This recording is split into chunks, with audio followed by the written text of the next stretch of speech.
Olá, seja muito bem-vindo ao programa Saúde à Vida, com muita informação e credibilidade. Na edição de hoje, vamos abordar tudo sobre Janeiro Roxo, especificamente sobre a campanha nacional de conscientização e combate à hanseníase, conhecida popularmente como lepra.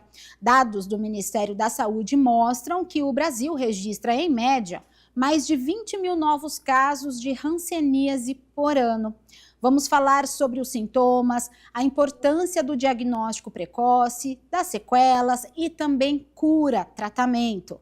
Nosso convidado de hoje é o Marco Andrei Cipriani Frade, hansenologista, dermatologista e presidente da Sociedade Brasileira de Hansenologia. É uma satisfação recebê-lo, seja muito bem-vindo, Marco. Bem, a satisfação é toda minha. Obrigado aí pela oportunidade de estar falando um pouco sobre hanseníase com o seu público. Perfeito. Para a gente iniciar, então, esse nosso bate-papo, a pergunta inicial, de fato, é sobre a doença, o que é a hanseníase. Fala um pouquinho sobre a história dessa doença, como que ela surgiu e como que está hoje aqui no Brasil. Bem, então vamos por partes, né? A hanseníase é uma doença já antiga, de milhares de anos, né? Tem relatos, né?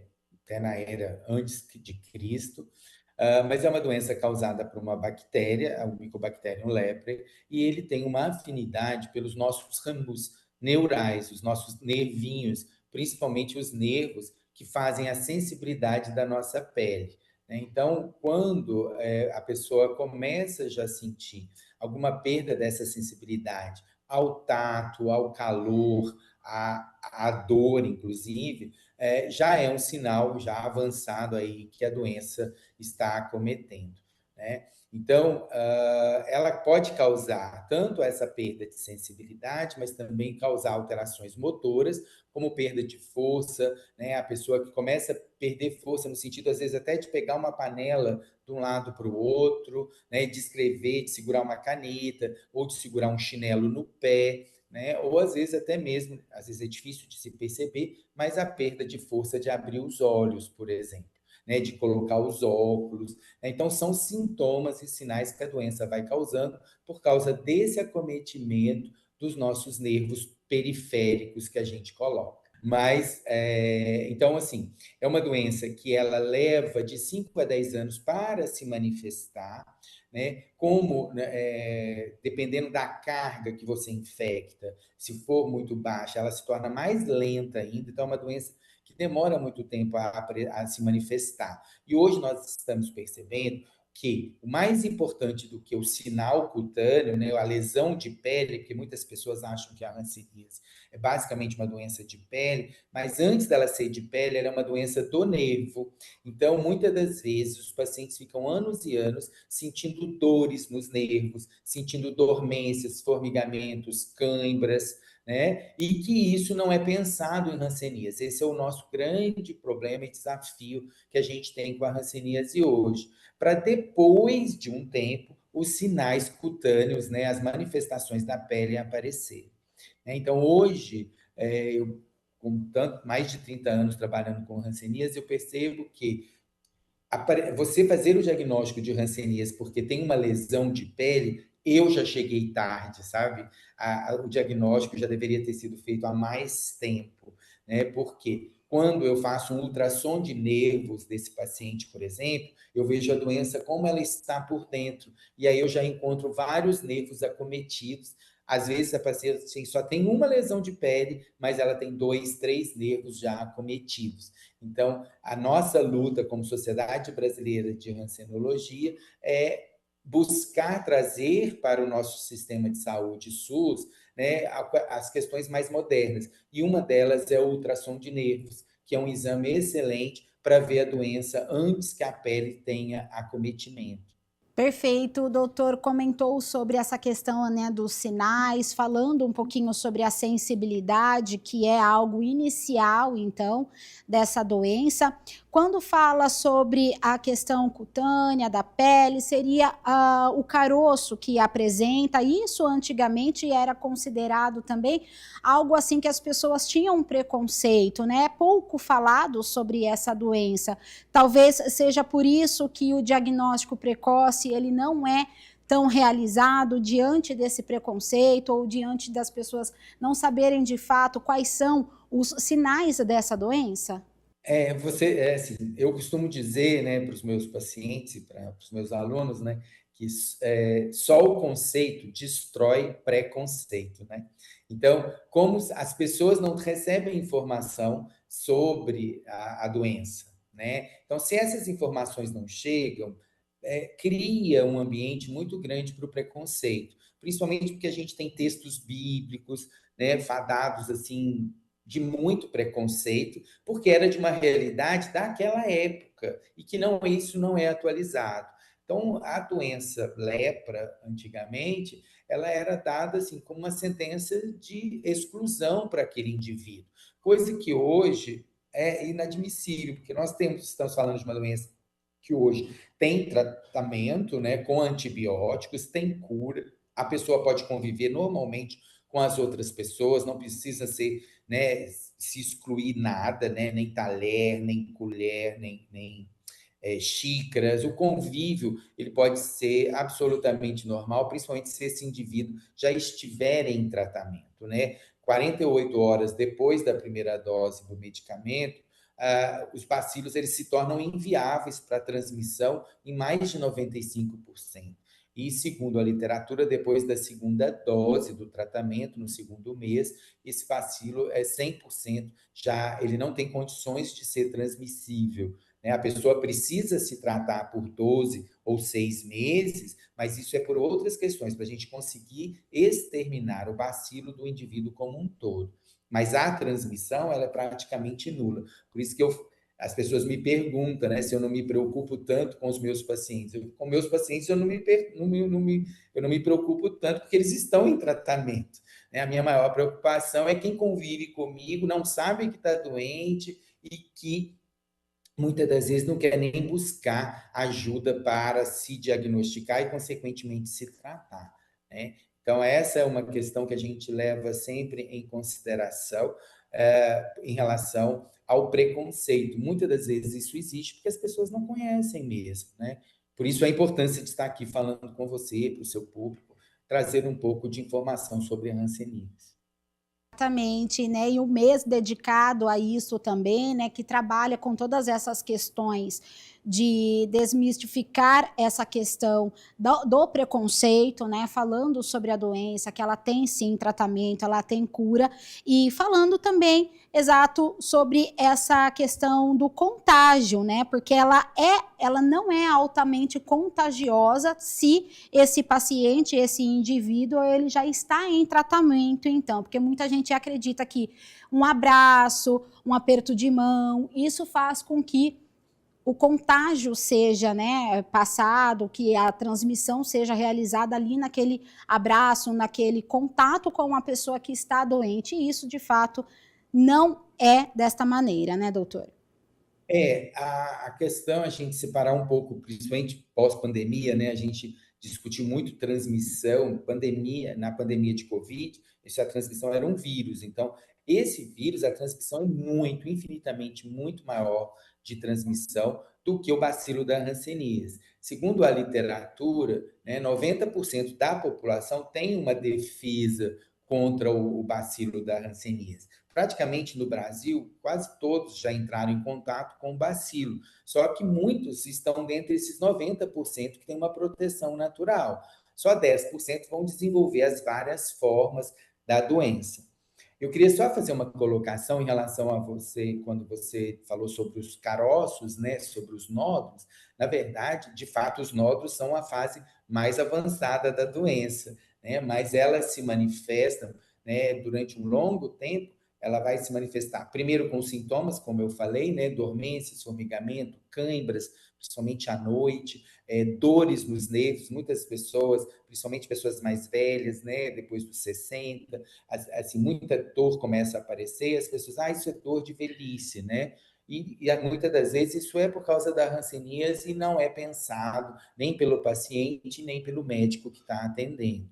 Mas depois as manchas de pele vão aparecer. E dentro dessas manchas, você tem manchas que são inicialmente mais esbranquiçadas, que são hipocrômicas, né, de uma forma mais inicial da doença hanseníase na pele. Depois essas manchas podem aparecer também lesões avermelhadas, placas avermelhadas, mais elevadas que a pele. Todas essas lesões vão ter alteração de sensibilidade. Você toca dentro da lesão, você vê que está sentindo menos ou nem está sentindo o toque de um algodãozinho ou de um fio dental que seja, enquanto na periferia você sente normal. Isso é praticamente o diagnóstico de hanseníase, a pessoa deve procurar a unidade de saúde para se informar e buscar o seu diagnóstico e tratamento. Perfeito, doutor. E E na falando um fase pouquinho, mais avançada, desculpa, e na fase imagina. mais avançada, você vai ter mesmo, né, o paciente que vão apresentar vários nódulos. Essas são as formas que a gente chama de virchovianas, que são as formas mais avançadas e são mais transmissíveis, na verdade, precisam ser tratadas o mais breve possível. Nessa questão, então, da parte mais grave, né, dos caroços, como o senhor mesmo mencionou, né, em relação a esse paciente, qual é o tratamento neste caso? Ele consegue depois, o corpo volta, como que funciona esse tratamento específico, além do tratamento com antibiótico, né, nessa fase inicial? Queria que retomasse um pouquinho sobre o tratamento. Então, o tratamento ele não muda muito da fase inicial quanto da fase mais avançada. O que muda, às vezes, a questão é o tempo. O tratamento é único, com um esquema de antibióticos que existe na rede SUS disponível. Você vai tratar durante 6 meses para aqueles pacientes que têm menos lesões, né? Que até 5 lesões, na verdade, são pacientes que têm uma carga bacilar mais baixa, enquanto aquele que trata aqui tem uma carga maior, como esses que eu falei com você, vão tratar de 12 meses ou até 2 anos de tratamento. Mas geralmente é com o mesmo esquema terapêutico, feito à base de antibióticos, entendeu? Quanto mais cedo nós chegarmos, melhor é para o paciente, porque as lesões elas vão desaparecer, não vão deixar sinais, e principalmente as lesões dos nervos, elas vão se recuperar. Né? Então, o nervo é um tecido muito especial, né? Então, assim, se eu chego muito tardio, a agressão já foi muito grande, o paciente pode evoluir com sequelas. Eu mato os bacilos, mas as lesões nos nervos já aconteceram. Então, é isso que a gente, que como Sociedade Brasileira de Hansenologia, nós batalhamos muito para que as pessoas pensem na hanseníase o mais cedo possível, para que o tratamento seja também mais cedo possível e ele tenha recuperação da sua sensibilidade, ele volta a sentir aquela área que ele não sentia, né? Com isso, ele volta às suas atividades normais muito mais cedo, né? Sem deixar sequela, que esse é o problema. Quando atinge a parte motora, né, o nervo já está muito agredido, o paciente, por exemplo, pode fazer uma garra, igual essa que eu estou mostrando aqui no meu dedinho. Então, por exemplo, se o paciente evoluiu dessa forma, como que ele vai pegar a xícara para tomar um café? Como ele vai pegar os óculos? Como é que ele vai colocar os óculos? Ou seja, ele está tratado? Ele está curado? Ele está tratado, curado ele não está. Porque essa sequela aqui vai ser muito difícil eu recuperá-lo, né? A não ser, eu vou ter que fazer uma cirurgia para pôr o dedo dele novamente reto. Você está me entendendo? Então, essa é a grande assim, luta da sociedade brasileira. Ela fala muito, né, na campanha Todos contra a Hanseníase da sociedade, nós trazemos o questionário de suspeição de hanseníase, que tem vários sintomas lá, né, que são precoces, tem os sinais de pele também, mas também tem até os sinais de perda motora, mas o que a gente quer é que a pessoa leia, aprenda um pouco sobre a doença e pelo menos se autoavalie, né, no sentido, se tiver um daqueles sintomas, procure o serviço de saúde, né, principalmente nesses sintomas de dormências, formigamentos, câimbras e dores nos nervos. Esses são os 4 principais que a gente vê que os pacientes ficam aí 2, 3 anos, e com 4, 5 anos a lesão de pele se apresentar. Então, a gente já tem sinais, né, tem importantes dados quando o paciente vem com esses sintomas, nós temos como avaliar a sensibilidade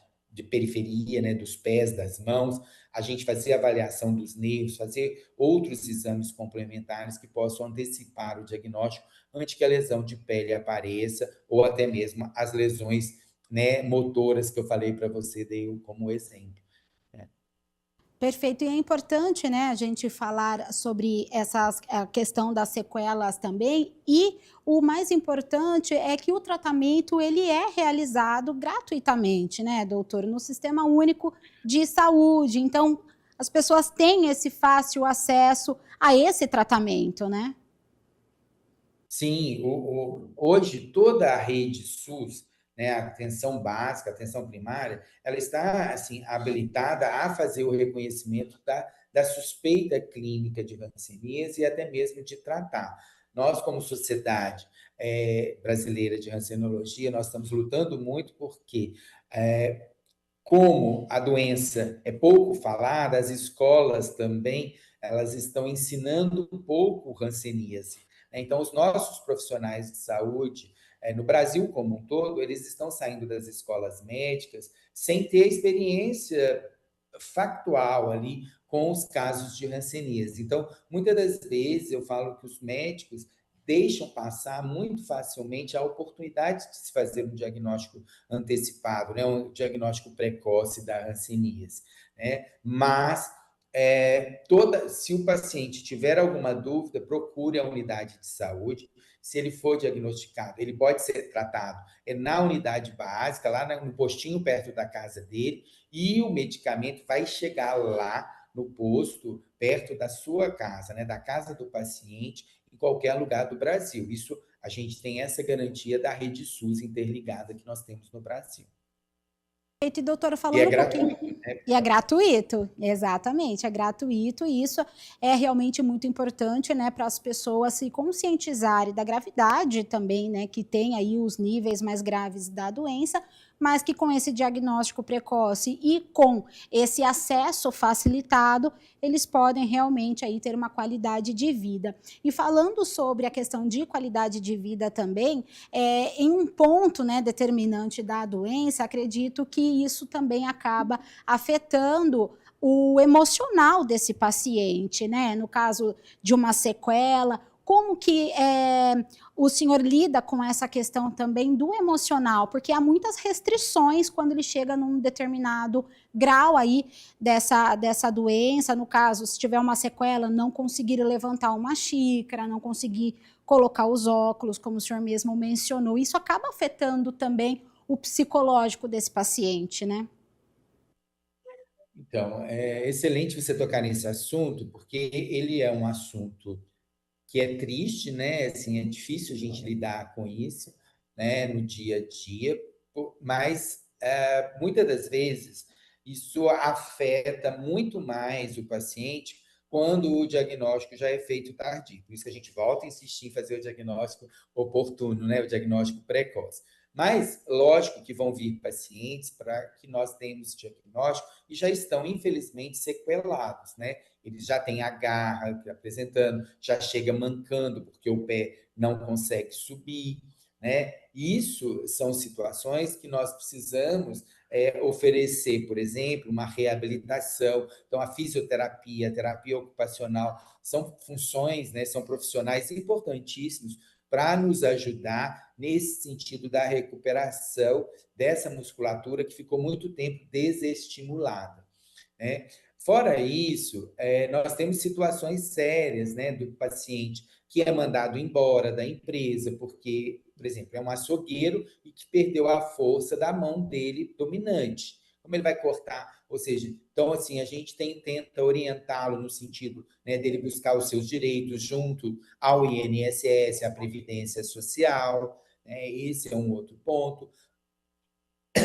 Mas também nós precisamos orientá-los no sentido dessa discriminação, que muitas das vezes o paciente nem tem as sequelas, mas só por as pessoas que trabalham com ela ficarem sabendo do diagnóstico, ou o patrão ficar sabendo do diagnóstico, ela começa a ser discriminada, às vezes mandada embora, né? Então, tem uma orientação do próprio paciente que ele pode procurar a ouvidoria do SUS para fazer essa denúncia de preconceito que ele sofreu. Isso também, né, é uma maneira do paciente conseguir aí, né, algum benefício nesse sentido.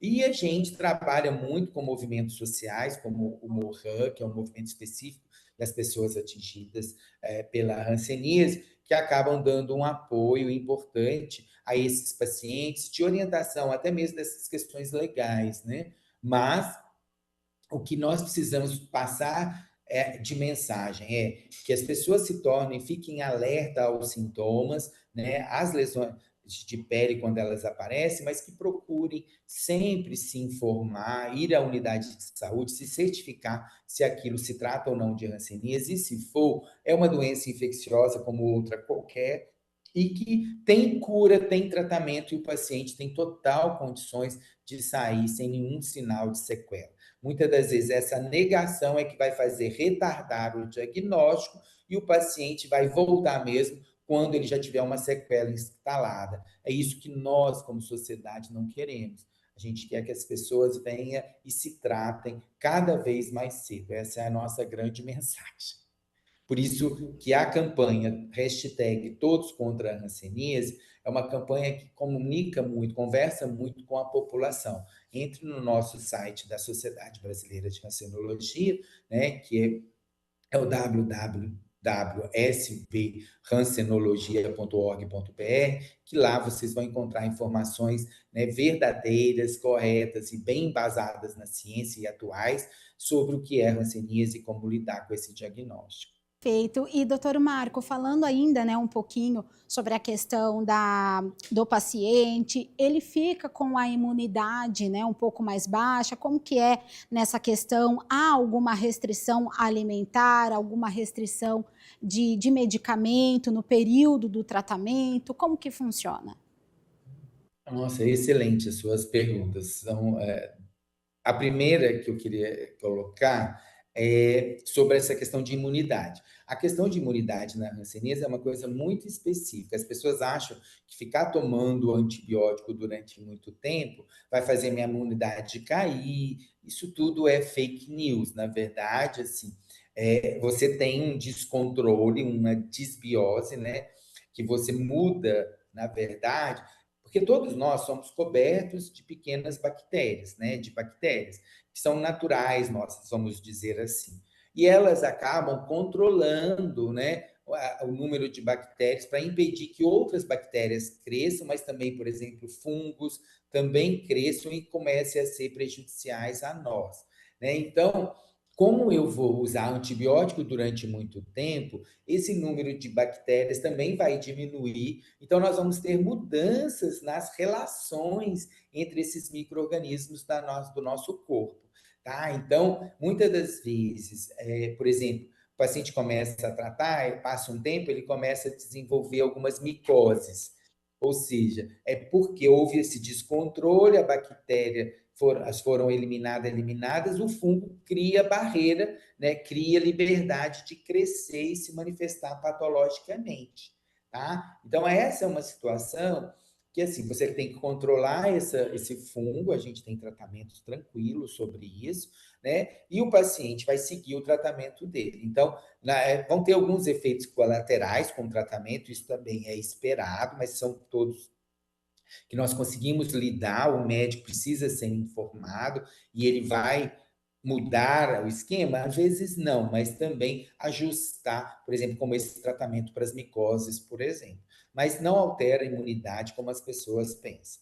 Outra questão que você trouxe é essa relação com a alimentação, né? Ah, pode comer carne rançosa, né? Essas conversas que a gente ouve, isso também é tudo muito lenda, tá?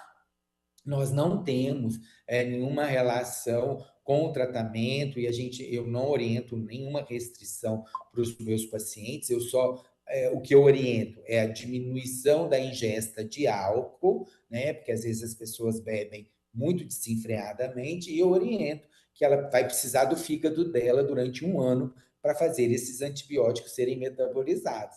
Então, se é uma pessoa que ingere muito álcool, isso vai ser um prejudicial muito grande. A gente corre o risco de ter aí uma hepatotoxicidade, uma toxicidade do fígado. Tá? Então, eu oriento muito os meus pacientes a não beberem ou diminuírem consideravelmente a ingesta de álcool. É a única restrição que nós temos. A rifampicina, que é um medicamento, um dos medicamentos do esquema, ela precisa ser tomada em jejum, porque senão ela perde o efeito colateral dela, ela toma uma vez por mês só, né? Então, o paciente precisa ser orientado. São essas orientações que eu passo para o meu paciente na grande maioria das vezes. Maravilha, doutor Marco. Agora eu vou falar um pouquinho sobre essa questão do fator de risco, né? Existe um fator de risco ou vários fatores de risco para esta doença? E também queria que falasse um pouquinho sobre a faixa etária, né? Quais são os pacientes que são mais acometidos, né, com essa doença? Se tem uma idade que começa a surgir? Então, o fator de risco principal para a aquisição, né, a contaminação para a hanseníase, de fato, é conviver com pessoas que estão doentes e não estão se tratando. Né? Esse é o maior fator. Né? Quem é contactante de paciente com hanseníase tem em torno de 10, 12 vezes mais chance de ter hanseníase do que não tem. Então, um alerta é para quem tem o diagnóstico de hanseníase se preocupar com a sua família, né? Porque muitas das vezes a gente vai investigar, encontra um, dois pacientes da mesma família. Então, isso é muito importante. Eu vou usar máscara, vou usar. Isso, na verdade, não adianta. Porque se você tem o diagnóstico, se o paciente foi diagnosticado hoje, ele não pegou essa doença ontem, né? Ele pegou essa doença há 2, 3, 5, 10, 20 anos. Tem vários relatos na literatura. Então, não adianta ter esse pânico muitas das vezes, né? Eu vou atender meu paciente de luva. Primeiro, que a doença não passa pela mão, né? Ela é uma doença que vem pelas vias respiratórias, por gotículas. Eu estou falando aqui, se eu não estou em tratamento, sou um doente, ou seja, eu estou julgando perdigotos aqui. Então, tem vários trabalhos mostrando que, por exemplo, análise de terra, né, de áreas de pacientes com hanseníase, você acha fragmentos do bacilo, entendeu? Então, a gente orienta os pacientes nesse sentido. Teve o diagnóstico, o que ele vai fazer de prevenção? E o médico também, a minha responsabilidade não termina no diagnóstico do paciente. Eu tenho que saber com quantas pessoas ele convive, como é o trabalho dele, porque às vezes ele convive pouco com a família, mas no trabalho fica lá 8 horas num quarto, num cômodo de 2 por 2 e com outra pessoa. Ou seja, a transmissão laboral, né, no trabalho vai ser maior do que na própria família. Né? Então, assim, por isso que a gente tem essa relação de hanseníase com a pobreza, porque muitas das vezes eu vou encontrar muito mais pacientes, por exemplo, numa comunidade, porque as pessoas vivem, às vezes, em barracos, né, em casas que tem um cômodo e vivem ali 5, 6 pessoas. Então, se tiver um doente ali no meio, a transmissão vai ser muito maior. Né? Mas isso também não impede que a hanseníase também atinja pessoas que moram em casa, 2, 3 pessoas morando em 7 cômodos, tá? Então, mas o maior risco aí é cuidar da sua família, né? A partir do momento que você tem o seu diagnóstico, eu vou ter que avaliar a sua esposa, eu vou ter que avaliar os filhos, vou ter que avaliar. Os netinhos não saem daqui de casa. Olha, a gente precisa avaliar a sua família como um todo. Porque se tiver um indivíduo, eu preciso tratar todos, né, para que não haja contaminação depois até mesmo do próprio paciente que tratou. Tá? Perfeito, e é importante mesmo, né, essa colocação de prestar atenção e o próprio paciente também, né, se colocar nessa situação de ter esse olhar, esse cuidado com ele principalmente e também com as pessoas que estão em volta e falando também nessa questão, né, do apoio, né, a família também apoiando, os amigos apoiando, isso também dá mais importância para esse paciente, para ele continuar no tratamento e fazer o tratamento mesmo à risca, né, não interromper, né, doutor? Então, isso é super importante que você está falando, porque muitas das vezes o paciente vem porque ele tem uma clínica bem importante e tal, aí a gente faz o diagnóstico. E a primeira pergunta que ele fala é essa, de onde eu peguei isso, né? Eu disse, olha, o primeiro lugar nós temos que pensar na sua família, mas o que eu posso te dizer é que essa doença você não pegou ontem. Então, isso pode ser da sua infância, de 20, 30 anos atrás, e que agora está se manifestando, né? Então, essa é uma situação que nós colocamos para o paciente. E muitas das vezes, se avaliar para a família, o que acontece?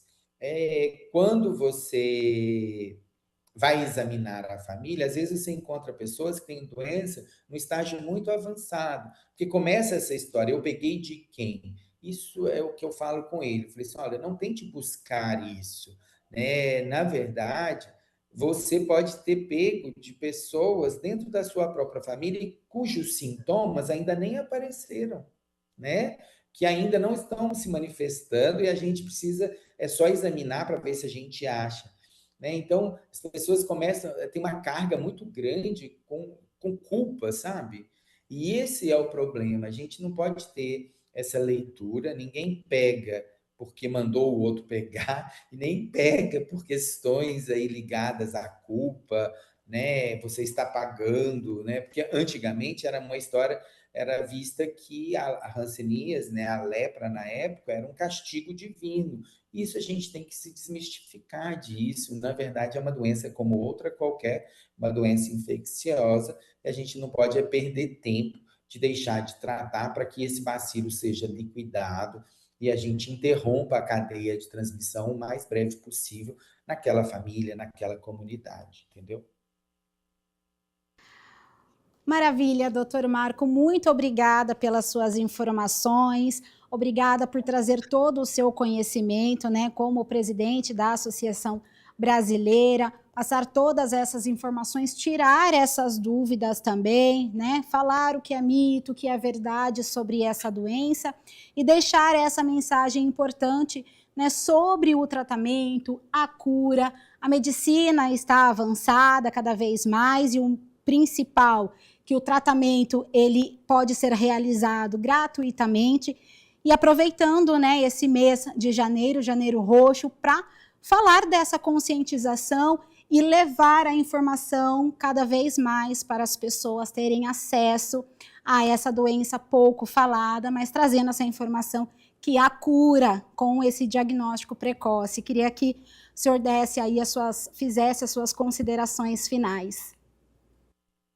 Então, eu que agradeço aí a oportunidade de estar falando com a hanseníase, e o que eu trago de mensagem, você falou, né, a ciência está avançando, e na hanseníase também a gente está avançando, a Sociedade Brasileira de Hansenologia lançou o consenso de tratamento, né, terapêutico da hanseníase, trazendo drogas, esquemas novos, na verdade, novas drogas estão chegando, e a nossa luta é de que essas drogas também entrem no rol do Sistema Único de Saúde para que a população possa ter, né, esses novos medicamentos, esses novos esquemas que são mais eficazes, né, para o uso gratuito na rede. Então, essa é a nossa luta.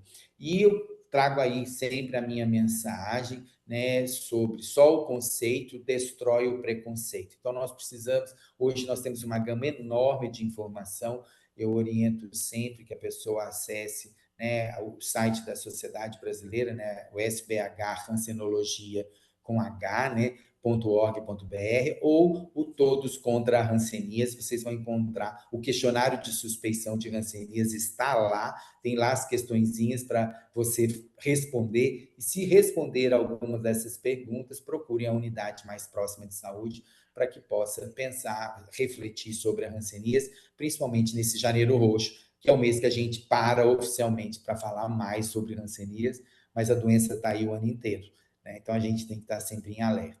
Eu agradeço mais uma vez a oportunidade da TV Câmara em fazer, né, trazer esse espaço, me dar esse espaço para falar um pouco sobre a hanseníase. Muito obrigado a vocês, viu? Muito obrigada, nós que agradecemos aqui da TV Câmara, o Saúde é Vida. Bom, você agora acompanha, né, a programação da TV Câmara ao vivo. Nós ficamos por aqui, a gente conversou com Marco Andrei Cipriani Frade, ele que é hansenologista, dermatologista e presidente da Sociedade Brasileira de Hansenologia. Espero que você tenha gostado e eu te espero no próximo programa. Até mais!